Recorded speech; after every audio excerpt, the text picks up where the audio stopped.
Pablo Marçal, que já sacudiu o sistema sem padrinho, sem máquina e sem tempo de TV, decidiu sair do jogo eleitoral. Mas não da disputa de poder. E o nome que ele escolheu apoiar não foi qualquer um. Segundo Marçal, o que pesa não é sobrenome, é perfil.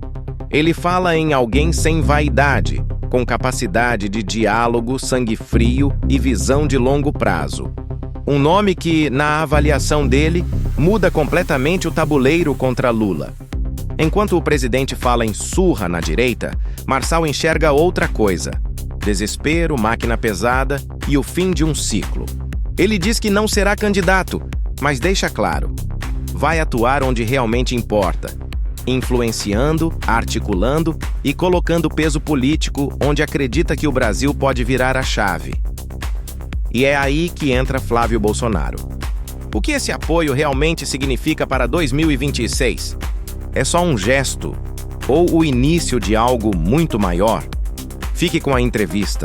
Ao final, deixe sua opinião sobre as falas de Pablo Marçal. Você deu o seu apoio para o Flávio Bolsonaro. Então, a primeira pergunta: por que esse apoio explícito a Bolsonaro e qual é a tua visão a respeito dessa surra que, segundo Lula, vai dar para a direita?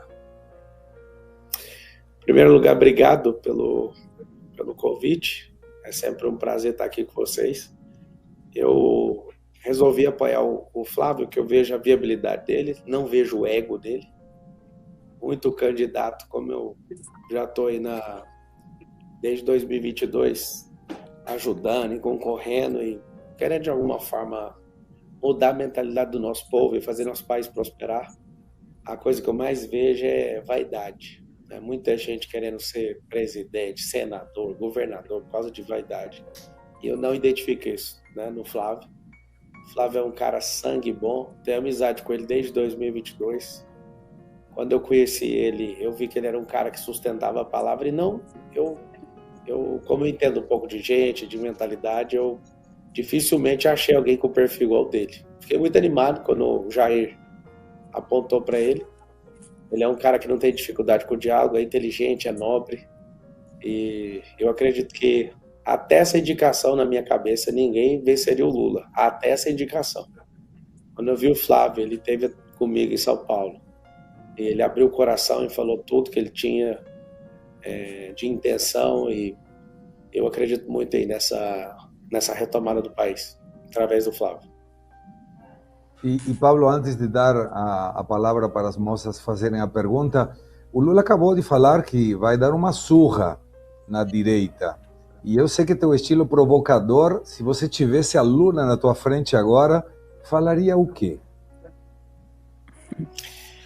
Na verdade, quando uma pessoa começa a falar que vai bater alguém, você pode olhar em qualquer arte marcial, já começa o desespero, Eu coloco toda a minha energia em oração, estou orando todo dia pelo Flávio. Eu acredito que política, quem não tem saco para descer o fundo do poço, tem que segurar a corda. Então, se ele está avisando que vai bater, que vai dar uma surra, eu imagino que a gente tem que estar preparado para isso. Porque um cara com a máquina na mão, tendo a disponibilidade de falar isso ainda, porque realmente ele sentiu, e ao sentir isso, ele está dando recado, inclusive, para as pessoas, Essa política ela vai continuar violenta.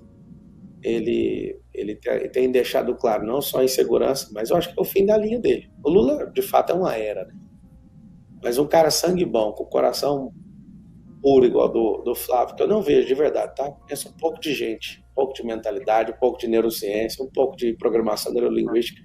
Eu vejo o Flávio com uma facilidade muito grande para levar isso aí. Então, eu estou dedicando uma energia para que isso aconteça. Carol Esponsa, sua pergunta. Pablo, boa noite. Bom, você estava figurando ali em todas as pesquisas, como um possível presidenciável, um candidato ao governo de São Paulo, mas você hoje está inelegível pelo TRE, se não me engano, não é isso? E ainda cabe recurso para o TSE.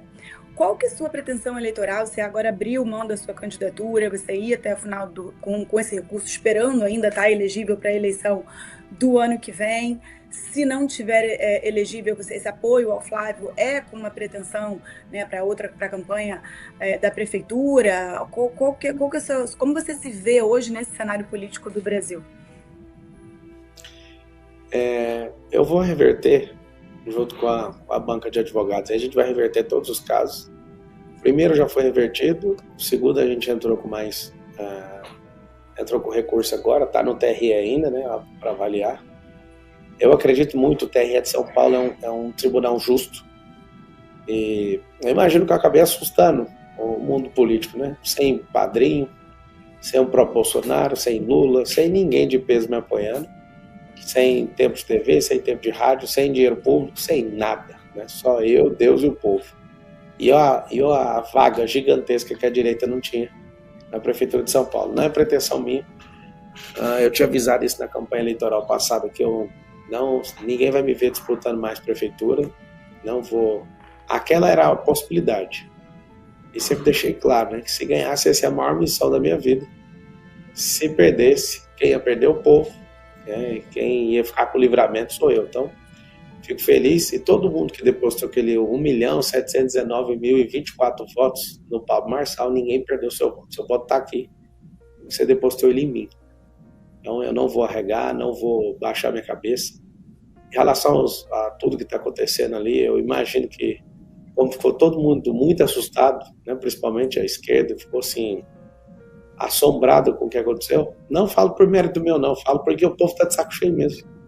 O povo ficou assustado porque viu uma possibilidade de alguém real, de alguém que construiu riqueza, de alguém que quer mudar o país, não de alguém que precisa, né, de alguma coisa do país. Eu nunca tive um contrato com empresa pública, nunca rodei nenhum negócio meu com financiamento caro. E também não sou herdeiro, então tem como a gente construir sem ficar pedindo bênção para governo. Eu vejo que a gente vai viver isso nesses próximos anos. Em relação à candidatura, eu vou apoiar todos os candidatos que andam por princípios, todos os candidatos que eu perceber que não está na eleição por mérito de algum cupincha de algum lugar. Se eu ver que o cara é sangue bom e construiu a própria vida e agora quer servir na política, não o cara que quer construir a vida na política. Quem estiver querendo construir na política não vai ter nem um minuto de atenção, nem de prosa comigo. Juliana Leite? Pablo, a gente viu nas eleições passadas que você sofreu censura, né? Tiraram os seus perfis justamente porque você teve essa chegada meteórica e ficou todo mundo ligado no que você tinha para falar nos debates, né? E eles tentaram calar você. E eu já tenho percebido pelos meus perfis, porque eu já venho sofrendo censura, já derrubaram meus perfis mais de 6 vezes, né? Que o TSE vai apertar, né, em 2026, todo mundo que é de direita, todas as vozes, né, antagonistas a esse desgoverno. Qual seria a nossa melhor estratégia para sobreviver em 2026? Olha, se o caos acontecer e a perseguição, a declaração aí, né, do atual CEO da República se cumprir de dar uma surra, ele vai ter que sair da legalidade para dar essa surra, porque realmente o povo está de saco cheio. Ninguém consegue viver de história de você vai ficar rico, sendo que não estamos achando nenhum brasileiro tendo progressão de vida pelo governo federal, que seja estadual, que seja de qualquer um. Se o cara não cuidar da própria vida, ele não prospera, né? Então, assim, essa perseguição, a gente não vê ninguém de esquerda ficando inelegível. Eu não estou acompanhando o noticiário já há um bom tempo.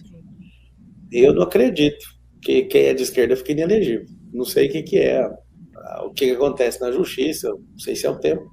Agora, se alguma infelicidade acontecer, né, de alguma extrapolação da lei e fazer com que o Lula ganhe de novo, o Congresso vai ser o mais conservador de todos os tempos. E aí, um movimento invisível de muita gente de influência no país que vai vir com força nessa eleição. Então, quem não vier como candidato vai vir apoiando com muita força, porque a gente que produz o Brasil, a gente que tem a parte aí concentrada de 1% da riqueza, as pessoas estão todas dando saída fiscal do Brasil hoje. Maior fuga de capital da história. Eu confesso que se fosse só um jogo de política, eu só daria minha saída fiscal também do Brasil, cancelaria meu CPF e viraria as costas. Mas tem um negócio mais forte que me toca, sabe? E se o Lula, né, fizer tudo que ele quer aí, a gente vai ter que amargar mais 208 semanas a partir de outubro do ano que vem. Mas eu vou te falar, eu acho que vai ser um pouquinho complicado para ele. Se a gente agir todo mundo jogando um ego no lixo e cada um multiplicar com o pouco que tem, né, com as impressões, com a energia, com a audiência e com todos, né, que produzem no Brasil, eu acho que a gente vai ter uma guerra boa nessa eleição aí. Pablo, o povo quer saber, e eu vou pegar uma coisinha que você deixou no ar, mas não ficou muito claro. Carol te perguntou se você pretendia ser candidato. Pelo que você falou, não pretendo ser candidato a prefeito de novo. Mas prefeitura é daqui a 4 anos, quase. E você mencionou que os teus advogados estão tentando reverter essa inelegibilidade, pelo menos agora no TRS de São Paulo. Isso nos leva a pensar que se você busca evitar a inelegibilidade, poderia ser candidato a alguma outra coisa que não seja prefeito? Na verdade, a pior coisa que tem é ser injustiçado, né? Se eu fosse embora do Brasil, eu deixaria os processos desse jeito.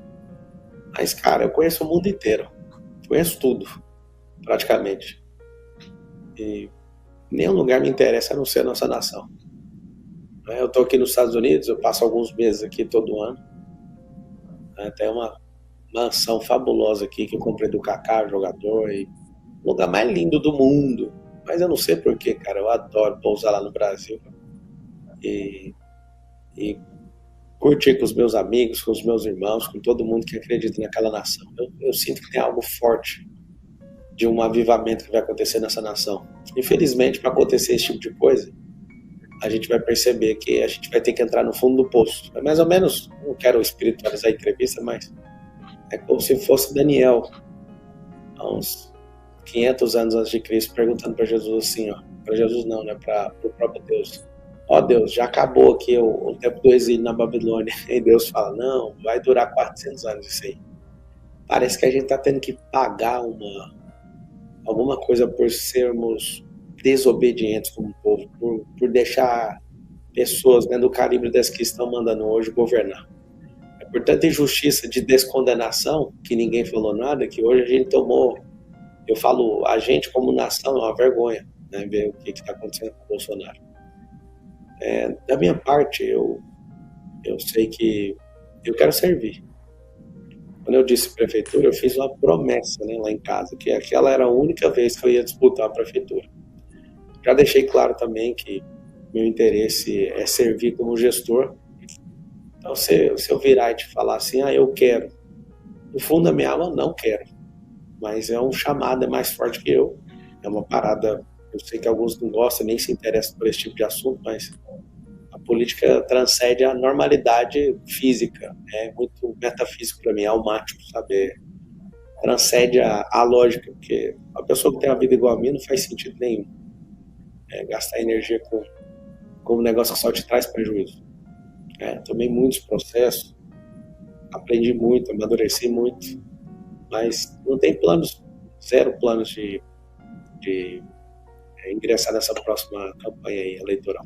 Eu acredito que o Bolsonaro, ele fala com toda sinceridade, eu acho que o crime que ele cometeu é sincericídio. Também. Ele é um, vou falar com carinho, de alguém que esteve próximo dele ali, na campanha e algumas vezes ali no Palácio, ele não media para falar as palavras. Se você pegar corte, como eu acabei sendo muito impulsionado com corte, é uma maldade você pegar um corte daquela respiração que ele está fazendo, ele está criticando o Mandetta e está parecendo que ele está atacando as pessoas. Então, não tem maldade nenhuma. Quem é leigo já chega na mesma conclusão. A pessoa, para usar isso aí de maldade contra ele, a pessoa tem que estar de má fé, né? Agora, ele é aquele tiozão, mano. Aquele tiozão que bate na cabeça dele, ele fala. Acredito que ele aprendeu muito. Se ele tivesse de novo uma presidência do Bolsonaro, eu tenho convicção que ele seria muito mais nobre, muito mais calado.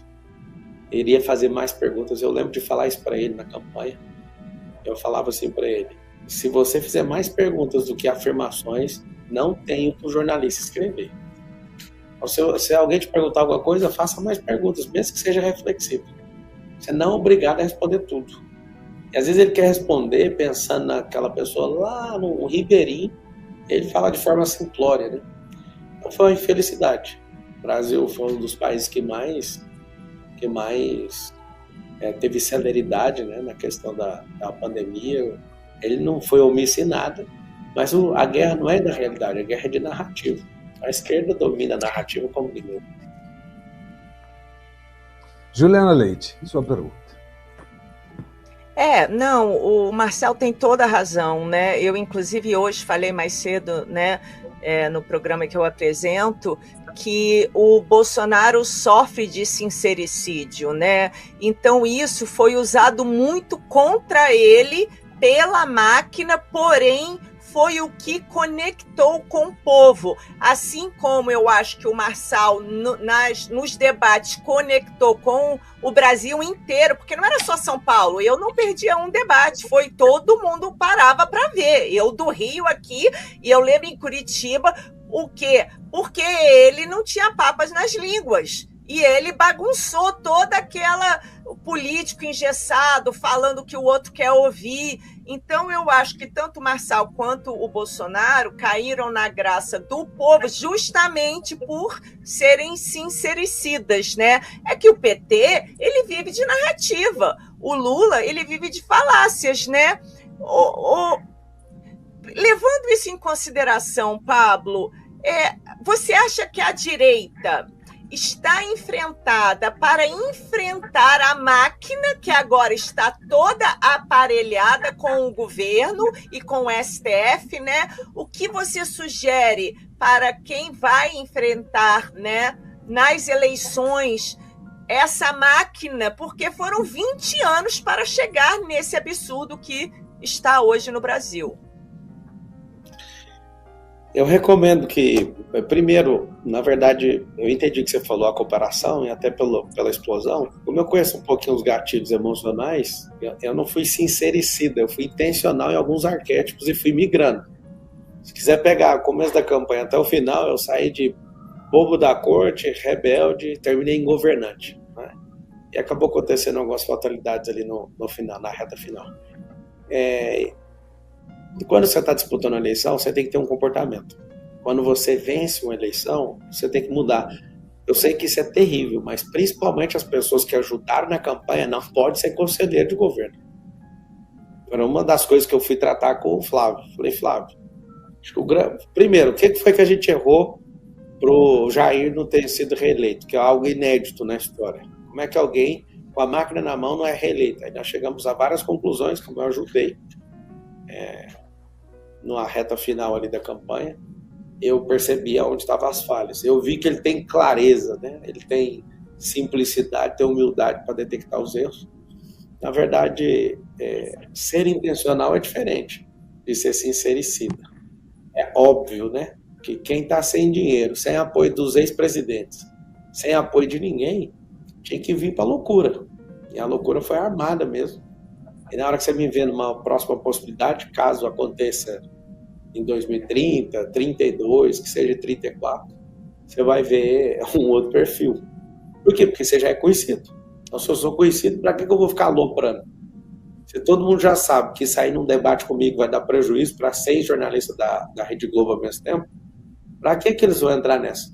Se eles já sabem que eu entro no Roda Viva e não a roda começa a chamar Roda de Fogo, a galera já sabe e vai respeitar.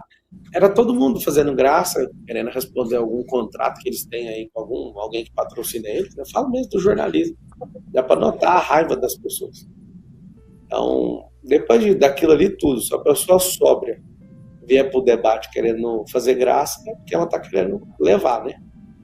Então, de todo o meu coração, eu acredito o seguinte: essa eleição vai levantar muita gente boa.